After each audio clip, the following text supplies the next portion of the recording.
So when you see YouTubers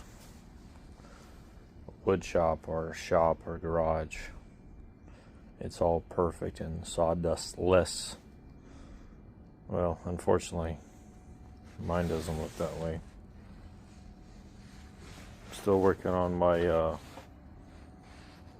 system of dust collecting, but the main thing is I got this guy. So that doesn't go in my lungs, but definitely not perfect when it comes to a perfect little shop, perfect little garage. I got a table saw, a good table saw, but my joiner's on the floor. I put up on the table when I need to. Got a joiner goes on there when I need to. Got a shop vac right there. That is technically not the right one, but put a HEPA filter in there. It's been working for me.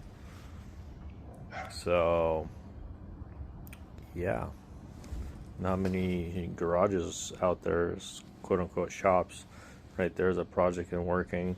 That's Goodwill stuff that needs to somehow make it to Goodwill. But yeah, came back from crabbing, haven't cleaned my waders up. Oops.